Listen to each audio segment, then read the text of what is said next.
Value क्या है, या रेपुटेशन या इज्जत क्या होती है? आप ये जानते हो कि सवाल ये नहीं है कि ये क्या है।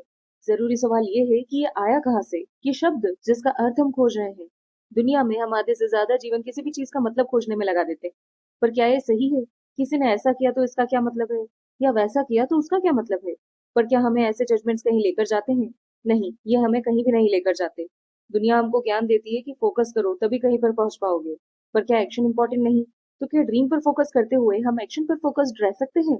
ये तो मल्टीटास्किंग हुआ ना, जिसके लिए बहुत से लोग मना करते हैं। ये एक व्यंग्य की बात हुई कि फोकस करो गोल पर और उसको पाने के लिए एक्शन पर भी फोकस करो। पर क्या ये सोचना जरूरी होगा कि ये सब एक ही है? हम जिसको अलग अलग समझ रहे हैं, ये सब एक ही है। हम जिस शब्द को अलग समझ रहे हैं, वो शब्द अलग है ही नहीं। सब कुछ कनेक्टेड है, हम सब कनेक्टेड है। ये नेटवर्क हमें आंखों से दिखाई नहीं दे सकता। इसके लिए विजडम को डेवलप करने की जरूरत है, सोच को विकसित करने की जरूरत है। जब भी हम लाइफ में आगे बढ़ते हैं, धीरे धीरे वननेस की तरफ जाते हैं। Yes, we need some appreciation and approval in the process of going towards oneness. We need to do the survival thing also. But in the process of doing so, people get corrupt. They misalign from their purpose of life.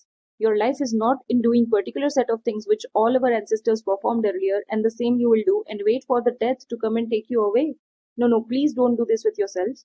Let's get connected once again with our core and with the core of the universe and become lively again.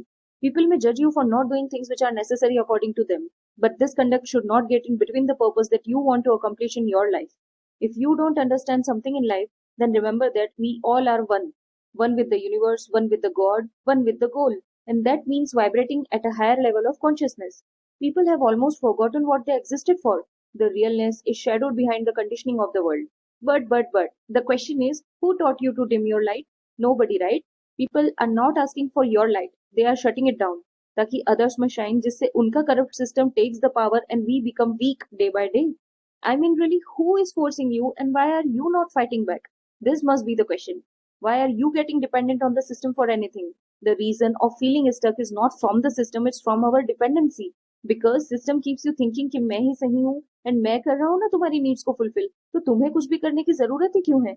We have everything we all need today. पहले के time पर तो इतनी facilities कभी भी नहीं थी. अच्छा, रिमोट प्लेसेस पर तो आज भी बहुत ही स्लो जीवन चल रहा है without any supply for necessary things. तो फिर हमको अब चाहिए ही क्या, जब हमें सब कुछ ऑलरेडी प्रोवाइडेड ही है?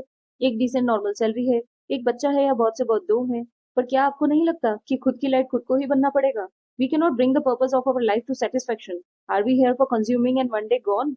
Are we never gonna challenge anything around us? We are not human being on spiritual journey. We are spiritual beings on human journey. Learn to first unlearn all the conditioning which is given to us. All the negative must be left behind before starting anything. Leave the fear of taking the first step in life, because आप वो पहला कदम नहीं उठाते तो चलना कभी सीख नहीं पाते. Sharam is a lie. But with the negative emotions, we get to know why being positive is important. Chase the active, not lazy. But while chasing the goals, don't forget your purpose of why did you ever want to pursue anything you pursue. Why you want to do anything you do. Find the meaning of this words. बहुत बार ऐसा होता है ना कि एक जगह जाने के बहुत से अलग अलग रास्ते और साधन होते हैं. जस्ट लाइक दैट, बहुत बार हम उन रास्तों पर जाते जाते भटक जाते हैं. लेकिन यदि हमको मंजिल याद रहती है तो भटकाव कभी नहीं होता, चाहे फिर रास्ता कोई सा भी हो. वैसे ही यदि आपको लाइफ में लगे कि आप कोई चीज कर रहे हो तो वो क्यों कर रहे हो ये याद नहीं, तो अच्छे से याद करो, क्योंकि वो लिविंग अर्न करने से ज्यादा बड़ी बात है. केवल सर्वाइवल ही नहीं, उससे आगे बढ़ना है. सर्वाइवल तो हर कोई कर लेता है, एंड सर्वाइवल करने में मदद भी आज बहुत से लोग कर रहे हैं. पर जीते सिर्फ कुछ गिनती के लोग ही हैं. सो चूज आपको करना क्या है. आपको सर्वाइवल करना है, या you really want to live your life on your terms without any fear of anything. आपको यदि मेरा थॉट सही लगता है तो आप फर्दर अपडेट्स के लिए मुझे फॉलो कर सकते हैं. And all the comments and critics are welcome. Thanks for your time. Thank you.